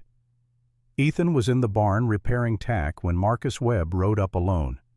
The deputy dismounted quickly, urgency in every movement. Blackwood's made his move, Webb said without preamble. Filed papers with the territorial court claiming unlawful seizure of contracted laborers. He's got 3 judges in his pocket, and one of them agreed to hear the case. Ethan's jaw tightened. When? 5 days from now, in Buffalo Springs. So he's trying to use the law to take them back. Trying, yes. Whether he'll succeed is another matter. Webb pulled a sheaf of papers from his saddlebag. I've been doing some digging. Turns out Blackwood's contracts have problems. Technical violations, signature irregularities. Nothing that would matter to a corrupt judge, but to an honest one. Can we get an honest judge? Working on it. The territorial governor owes Marshal Sterling a favor, and he's none too happy about what's been going on in those mountains. He might be willing to appoint a special magistrate, someone outside Blackwood's influence. Might isn't good enough. Politics is never certain, Mr. Walker, but I've got another card to play. Webb lowered his voice, though they were alone. I have records, from my time working for my uncle, documents he thought I'd destroyed. What kind of documents? Webb's face was grim. The kind that show exactly what happens to children who can't work anymore. Names, dates, locations of graves he thinks nobody knows about. Ethan felt cold rage settle into his bones. You'll testify to this? I will, even though it'll destroy what's left of my family, even though my uncle will likely try to kill me for it. Webb met Ethan's eyes. Those children in your house deserve justice, and I'm done being a coward. You're not a coward. You're here. That's what matters. Tell that to Sam. He looks at me like I'm the enemy. Give him time. He's 9 years old, and his trust has been shattered so many times he doesn't know who's safe anymore. But he'll come around. They all will. That evening, Ethan gathered the children and Maggie in the main room. The fire crackled, casting warm shadows on the walls. 6 pairs of eyes watched him with varying degrees of apprehension. I need to talk to you about something important, he began. There's going to be a trial in Buffalo Springs. Marshal Sterling wants to stop Mr. Blackwood for good. But to do that, he needs people to tell the truth about what happened in those mines, people who were there. You mean us? Ruby's voice was flat. I mean whoever's willing. Nobody's going to force you. If you don't want to talk about it, you don't have to. Silence stretched out heavy and fraught. Then Sam spoke. What happens if we don't testify? Then Blackwood might win his case, get the children back, or at least enough legal cover to keep operating. Other kids will end up in those mines. And if we do testify, Ruby asked, then we've got a real chance to shut him down for good. The children looked at each other. That silent communication, again the language of shared suffering. Finally Sam stood. I'll do it. Sam, you don't have to. I know. I want to. His voice was steady. What they did to Hannah, what they tried to do. Somebody needs to say it out loud. Somebody needs to make them answer for it. Hannah, who'd been silent throughout, reached over and took Sam's hand. Didn't speak, just held on. I'll testify too. Ruby's chin lifted in that familiar defiant gesture. For Mama. She died trying to protect me. The least I can do is tell people why. One by one they agreed. Even Toby, still weak, propped up on pillows, insisted he would tell his part. Only Jessie stayed silent, but Jessie was only 3. Too young to understand, too young to testify. Ethan looked at them, these 6 broken children who'd somehow found the courage to fight back, and felt something swell in his chest that might have been pride, or might have been love, or might have been both. "I'm proud of you," he said, voice rough with emotion. "All of you. Whatever happens, I want you to know that." "We're scared," Grace admitted in a small voice. "I know, sweetheart. So am I. But we're going to do it anyway." "Yeah, we're going to do it anyway. Together." The journey to Buffalo Springs took most of the morning. They traveled in a group for safety. Ethan, Maggie, the 6 children. Marshal Sterling with 8 deputies. Dr. Hayes to monitor Toby and Marcus Webb. Toby had to lie in a wagon, still too weak to ride, but he was conscious and alert and determined to be there. The weather cooperated, cold but clear, no new snow to slow them down. The children were quiet during the ride, each lost in their own thoughts. Grace tried to sing, but her voice kept breaking. Hannah drew in a small sketchbook Webb had given her. Sam rode next to Ethan, jaw set, preparing himself for what was to come. Ruby sat in the wagon with her mother and Jessie teaching the toddler to count. 1, 2, 3, 4. Her voice was steady, a lifeline of normalcy in the midst of chaos. Ethan and Maggie rode side by side for much of the journey. They didn't talk much, but their hands would find each other when the horses drew close enough. Small touches. Reassurances. Promises without words. "After this is over," Ethan said at one point, "what will you do?" Maggie looked at him surprised. "I haven't thought that far." "You could stay. At the ranch. You and Ruby. All of you. As what, your housemaid?" "As—" Ethan struggled for the right words. "As whatever you want to be." Maggie understood what he wasn't saying. Her cheeks colored slightly, but she didn't look away. "Ethan, I know it's too soon. I know you're still healing. But these past weeks, having you there, having all of you, I've felt alive again. And it's because of you." "I feel it too," she said quietly. "But let's survive the trial first. Then we'll talk about after." Buffalo Springs came into view just before noon. The town was bigger than Ethan remembered, more buildings, more people, more noise. The kind of place that was growing fast, drawing settlers and businessmen, and all the complications that came with civilization. The courthouse sat at the center of everything, a 2-story brick building with pillars out front and a flag snapping in the cold wind. People had gathered on the steps in the street, pressed against the windows of nearby shops. Word had spread about what was happening today, and it seemed like half the territory had come to watch. As their group rode down the main street, Ethan heard whispers from the crowd. "Those are the children. So small. How could anyone? Blackwood should hang for what he's done." But there were other voices too, colder ones. "Runaway laborers, nothing more. Man's got legal contracts, can't just ignore the law. Those children are property. Sad, but that's how it is."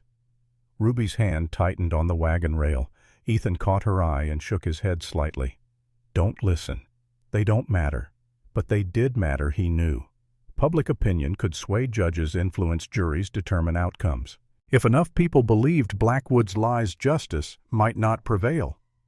They were halfway down the street when a woman stepped into their path. Mrs. Victoria Ashford was everything Ethan had heard, and more. Tall, imperious, dressed in expensive black silk, with a hat that probably cost more than most families made in a month. Her face was carefully composed, but her eyes blazed with righteous fury. "Mr. Walker," her voice carried across the sudden silence, "you've made your choice. I hope you're prepared for the consequences. The only consequence I care about is justice being served." "Justice?"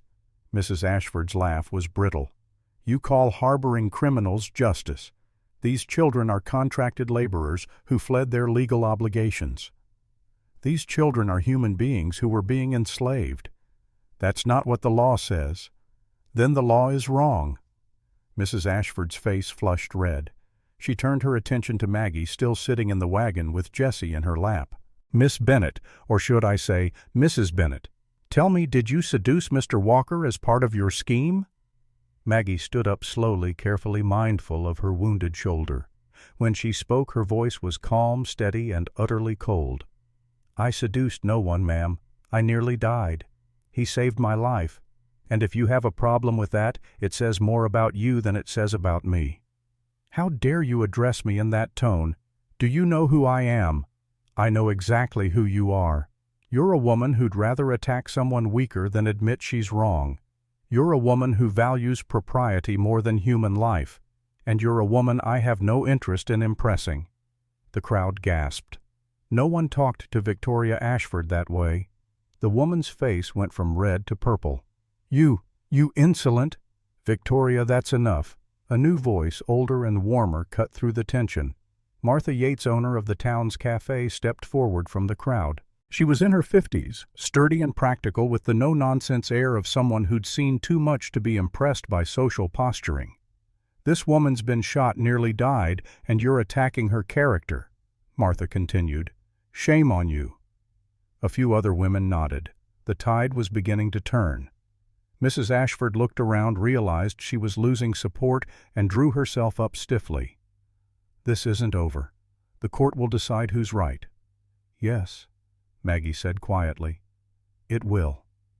Inside the courthouse, the air was thick with tension. Rows of wooden benches filled with spectators, all eyes turning as Ethan led the children down the center aisle. At the front, behind a table piled with papers, sat Silas Blackwood. He looked different from the last time Ethan had seen him. Calmer, more confident. Dressed in an expensive suit with a gold watch chain gleaming at his vest. Like a man who knew he was going to win and was just going through the motions for form's sake. 4 lawyers surrounded him, shuffling papers, whispering strategy. Behind them sat a dozen supporters, well-dressed men with hard eyes and calculating expressions. Blackwood's gaze found the children and he smiled. That same cold smile from the ranch. His eyes lingered on Ruby, on Maggie, and his smile widened. "That's him," Ruby whispered, pressing close to her mother. "That's the man who killed Mama, who tried to kill her." "I know, sweetheart, but he can't hurt us here." "He hurt you in front of people before. Didn't stop him then." Maggie had no answer to that. A door opened and the judge entered. William Morrison was in his early 60s with silver hair and a face that gave nothing away. He'd been brought in from Denver specifically for this case, untouched by Blackwood's influence. Whether that would be enough remained to be seen.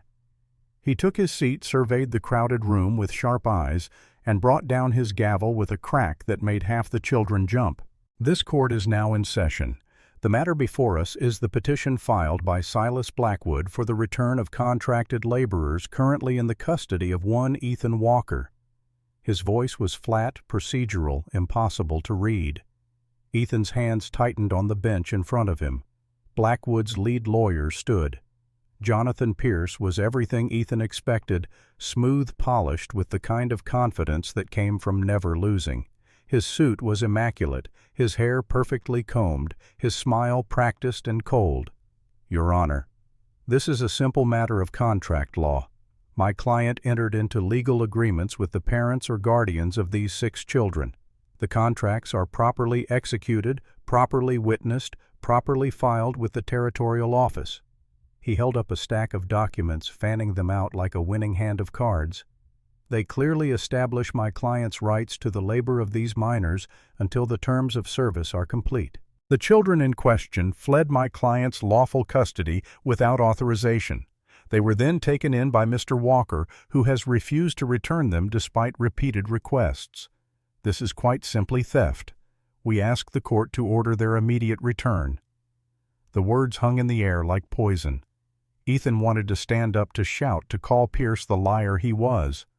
But Marshal Sterling's hand on his shoulder kept him seated. Judge Morrison turned to the other side of the courtroom. "Marshal Sterling, your response."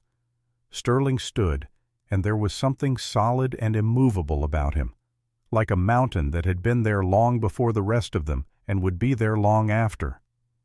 "Your Honor, we contend that the contracts in question are fraudulent. obtained through coercion, signed by individuals who had no legal authority to bind these children to anything. His voice was calm but carried an edge of steel. Furthermore, we have evidence that Mr. Blackwood's operation has engaged in systematic abuse, exploitation, and in multiple cases murder. A murmur rippled through the courtroom. Blackwood's expression didn't change, but something flickered in his eyes. "Those are serious allegations," Judge Morrison said. "Do you have evidence to support them?" "We do, Your Honor. We have documents obtained from Mr. Blackwood's own records, and we have witnesses, the children themselves." Pierce shot to his feet. "Objection, Your Honor. The testimony of traumatized children who have been clearly influenced by Mr. Walker cannot be considered reliable. They've been coached, manipulated, turned against my client." "That's for the court to determine, Counselor," Morrison said sharply. "Marshal, you may call your first witness." Sterling turned to the benches where the children sat. "We call Ruby Ann Bennett." Ruby stood slowly. She was so small, so young, dressed in a simple dress Martha Yates had provided. Her feet were still bandaged, her face was pale, but her spine was straight and her eyes were clear. She walked to the witness stand and climbed up into the chair. From there she looked out at the sea of faces at Blackwood, sitting with that cold smile at her mother, watching with barely contained fear at Ethan, who nodded once encouraging. Sterling approached gently. "Can you state your full name and age for the court?" "Ruby Ann Bennett." Her voice was small but steady. "I'm 7 years old." "Ruby, can you tell us how you came to be at Mr. Blackwood's mining camp?" She took a deep breath, gathering herself. "My mama and me, we went there for work. She was a cook. After my papa died in the mines, we didn't have nowhere else to go." "What happened when you arrived?" "At first it seemed okay. Mama worked in the kitchen and I helped her. But then Mr. Blackwood started—" She paused, her voice catching. "He started looking at me different, talking about me to his men, saying things." "What kind of things?" "That I was pretty, that I'd bring a good price, that pretty girls are worth more." The words came out flat, rehearsed like she'd said them to herself so many times they'd lost their power to hurt. Pierce stood. "Objection. This is hearsay and speculation. The child is attributing statements without context or corroboration." "Overruled," Morrison said. "Continue, young lady." Ruby's hands gripped the arms of the chair. "Mama heard what he was saying. She knew what he meant. She tried to leave, tried to take me away. But Mr. Blackwood said we owed him money, for food and shelter. He said the only way to pay it was for Mama to sign a paper. Give me to him." The courtroom was absolutely silent. Every person there, supporter and skeptic alike, leaned forward to hear. "And did your mother sign?" Sterling asked gently. "No, sir." Ruby's voice cracked. "She said she'd die first." "What happened then?" The tears started now, but Ruby didn't wipe them away. She let them fall, let everyone see. "He beat her, made me watch, said it was a lesson about what happens when people say no to him. He hit her, and she just kept saying no. Then she grabbed a knife from the kitchen, tried to fight him, and he—" The word stuck in her throat. "Take your time," Sterling said. He pulled out a gun. Ruby's eyes found Blackwood across the courtroom. "And he shot her, right there in front of me, in front of everyone. And then he smiled." The courtroom erupted. Shouts, gasps, someone crying. Judge Morrison's gavel came down hard again and again until order was restored. Pierce was on his feet immediately. "Your Honor, I must object strenuously. This is clearly a coached testimony designed to elicit sympathy. There's no evidence to support these wild allegations." "We have the bullet wound," Sterling said coldly. "We have Miss Bennett's testimony. We have multiple witnesses. What more evidence do you need?" "I need proof that my client fired the weapon." "Miss Bennett, you say you saw my client shoot your mother. Did you actually see him pull the trigger?" Ruby's jaw set. "I saw him holding the gun. I saw the smoke. I saw Mama fall." "But did you see the actual shot being fired?" "I saw enough." "Did you or did you not see the moment the weapon discharged?" "I saw him with the gun. I saw Mama bleeding. What else do I need to see?" Pierce's smile was cold. "You saw what you thought you saw, a traumatized child in a chaotic situation. Is it possible you're mistaken about who fired the weapon?" "No." Ruby's voice was ice. "I'm not mistaken," because he smiled. After Mama fell, he looked right at me and he smiled, like it was funny, like killing her didn't matter. Another ripple through the courtroom. Someone in the back started weeping. "And what happened after that?" Sterling asked. "Mama told me to run." Last words she ever said, "Run and don't look back." So I did. I ran into the forest, found the other kids along the way. We kept each other alive. "Thank you, Ruby. No further questions." Pierce tried a few more times to shake her story to find inconsistencies, but Ruby held firm. She was 7 years old, and she'd just testified against the man who'd nearly killed her mother with a clarity and courage that most adults couldn't muster. When she finally stepped down, Maggie was there to catch her. Ruby collapsed into her mother's arms, sobbing, and Maggie held her tight, whispering words of comfort and pride. Sam was next. He walked to the stand with his shoulders back, looking more like a soldier than a 9-year-old boy. Sterling took him through the basics, how he'd come to the camp, what the work was like, the conditions underground. "Can you describe those conditions for the court?" Sterling asked. "Dark, hot, hard to breathe because of the dust. We worked 12 hours a day, sometimes more. If we slowed down, they beat us. If we got sick, they left us in the tunnels until we either got better or—" He stopped. "Or what Sam—" "Or we didn't." "Did you ever see children die in those mines?" "Yes, sir. 3 that I know of. Cave-ins mostly. Or the cough that comes from the dust. Once you got that cough, you didn't last long." Pierce objected repeatedly, claiming bias, unreliability, trauma-induced confusion. Morrison overruled, each time his expression growing darker by the minute. Then came the question Ethan had been dreading. "Sam," Sterling said gently, "can you tell the court about a man named Burke?" Sam's hands gripped the arms of the chair, knuckles white. The courtroom went silent again, sensing something important was coming. "Burke was one of Mr. Blackwood's men. He watched Hannah, watched her in a way that wasn't right." "What do you mean by that?" "The way a wolf watches a lamb." Sam's voice shook, but he pushed on, like he was waiting for his chance. He'd touch her hair when he walked by, say things to her. She was scared all the time, jumping at shadows, barely eating. "What happened?" "One night I heard Hannah scream. I ran and found Burke dragging her toward the back buildings, the ones where they took—" He couldn't finish. "Take your time." Sam swallowed hard. I knew what he was going to do. Everyone knew what happened in those buildings. So I grabbed a rock, big as my fist, and I hit him. Kept hitting him until he stopped moving. The courtroom exploded. Shouts, accusations, someone screaming that Sam should be arrested. Morrison's gavel came down like thunder. "Order, I will have order, or I will clear this court." When silence finally returned, Pierce was standing face red with righteous indignation.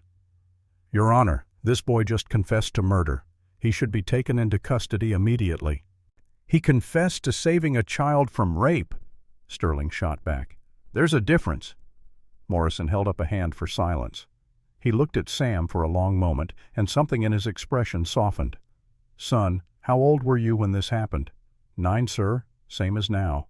"And this man Burke, he was dragging the little girl toward buildings where children were harmed?" "Yes, sir." Morrison was quiet for a moment. Then he said, "Thank you for your honesty, son. You may step down." As Sam returned to his seat, shaking Hannah did something no one expected. She stood up and walked to the witness stand on her own. "I want to testify," she said. Sterling looked surprised but pleased. "The court calls Hannah Mitchell." Hannah was sworn in and took her seat. She was tiny in that chair, blonde hair falling around her face, blue eyes huge. For a moment she just sat there silent, and people began to whisper that she wouldn't speak. Then she did. "Burke touched me." Her voice was barely audible, but in the silence everyone heard. "He said bad things, things that made me feel dirty. I was scared all the time. When he came for me that night, I thought I was going to die." "What happened?" Sterling asked gently. Sam saved me. Sam is a hero. She looked directly at Sam, and for the first time in months, she smiled. He protected me when nobody else would. He's the bravest person I know. Sam, sitting with the others, started to cry, silent tears streaming down his face. Ruby reached over and took his hand. Toby and Grace gave brief testimonies. Toby about the dust and the cough and the boys who'd disappeared. Grace about her mother's death and the nice lady who'd sold her for $50. Then it was Maggie's turn. She walked to the stand with her head high, her wounded shoulder carried carefully. When she sat down, every eye in the courtroom was on her. Sterling began with simple questions: name, age, relationship to Ruby, how she'd come to work at Blackwood's camp. Then he moved to the crucial part. Miss Bennett, can you tell the court what happened the night you were shot? Maggie's voice was steady, clear, unflinching. I refused to sign my daughter over to Silas Blackwood. He beat me in front of her. I fought back with a kitchen knife. He pulled a gun and shot me. Why did he want Ruby? He said pretty girls bring higher prices. I knew what he meant. I knew what would happen to her if I gave in. Maggie looked directly at Blackwood. I'd rather die than let him touch my child. Pierce's cross-examination was brutal. He insinuated Maggie had been a prostitute, that she'd attacked Blackwood first, that the shooting was self-defense, but Maggie refused to be shaken. I cooked food, sir, that's all. I maintained my dignity even when men like your client tried to take it from me. But you grabbed a weapon first. Isn't that assault? Defending my child from a predator isn't assault. It's what any mother would do. Spontaneous applause broke out from some sections of the crowd. Morrison had to gavel for order again. The final witness was Marcus Webb. When Webb was called, a visible ripple went through Blackwood's side of the courtroom. The man himself went rigid, his confident smile finally cracking. Webb walked to the stand with his head high, carrying a leather satchel. When he was sworn in and seated, Sterling asked the crucial question. Deputy Webb, can you state your relationship to the defendant? Silas Blackwood is my uncle, my mother's brother. The courtroom erupted again. Morrison didn't bother trying to quiet it this time, just let the noise wash over them until it died naturally. And your occupation? I was a deputy in Buffalo Springs. Before that, I worked at my uncle's mining camp for 3 years. What did that work entail? Webb opened the satchel and pulled out a stack of documents. I helped run the operation, kept records, filed reports, and I kept copies of everything. Copies my uncle thought I'd destroyed. What do these documents show? They show 23 children who died while under my uncle's supervision. They show forged contracts and bribed officials. They show payments to judges and sheriffs to look the other way. And they show, his voice caught, they show a map to a mass grave in the high meadow where he buried the ones who didn't survive. The silence that followed was absolute. Even Pierce seemed at a loss for words. Sterling took the documents, began reading selected passages aloud. Names of children, causes of death listed as accident or illness when the truth was clearly otherwise, payments to officials. Everything laid bare in Blackwood's own handwriting. When Pierce finally composed himself enough to cross-examine, his voice had lost its smooth confidence. Mr. Webb, you expect this court to believe you'd testify against your own family. I expect this court to believe the truth, that I finally chose to be a decent human being, something my uncle never taught me, but I learned anyway. You're betraying your blood. I'm honoring my conscience. Pierce tried several more attacks, but Webb held firm. By the time he stepped down, even Blackwood's supporters looked shaken. Before Morrison could call the recess, the courtroom doors burst open. A man in travel-worn clothes strode down the aisle, breathing hard. Your Honor, I apologize for the interruption. My name is Thomas Chen, Territorial Surveyor. I was hired by Mr. Blackwood 5 years ago to map his mining claims.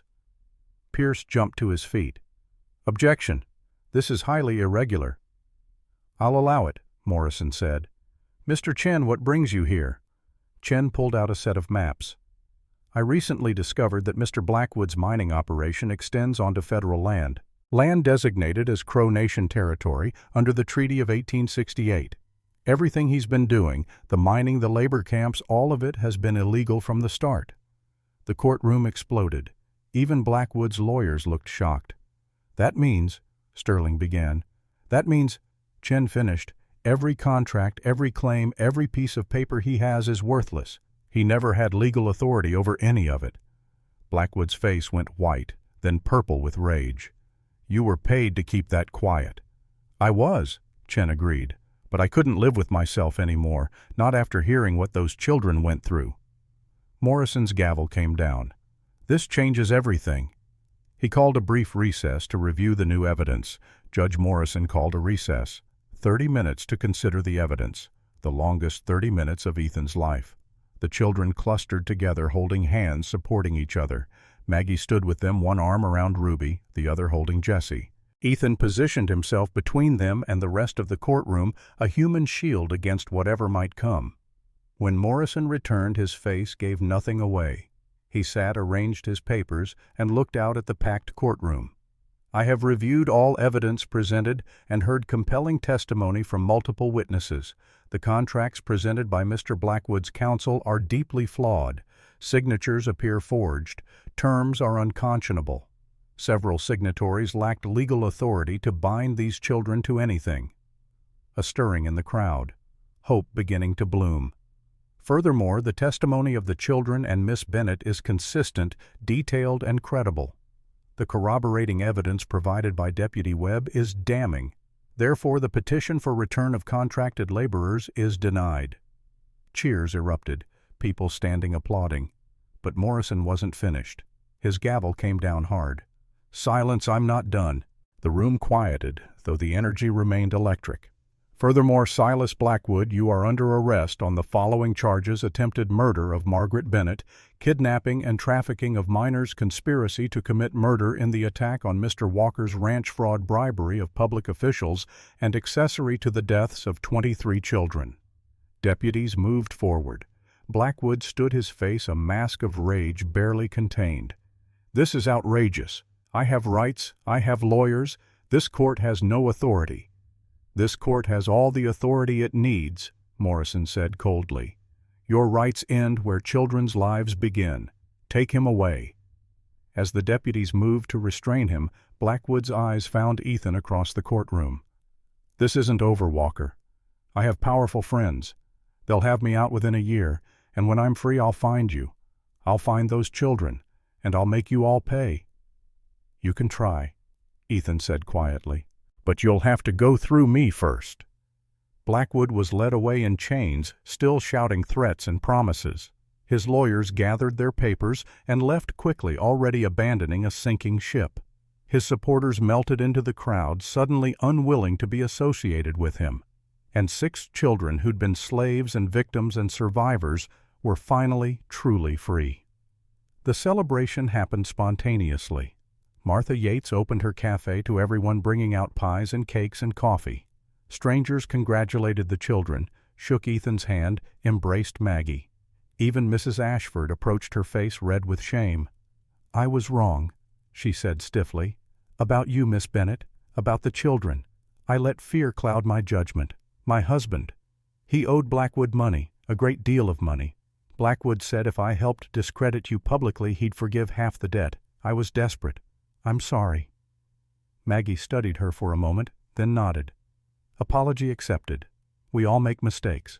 Mrs. Ashford hesitated, then reached into her handbag. I'd like to contribute to the children's care. It's the least I can do. She held out an envelope. Maggie shook her head gently. We don't need your money, Mrs. Ashford, but if you truly want to help, there are 20 other children being freed from Blackwood's camp. They'll need homes, sponsors, people willing to give them a second chance.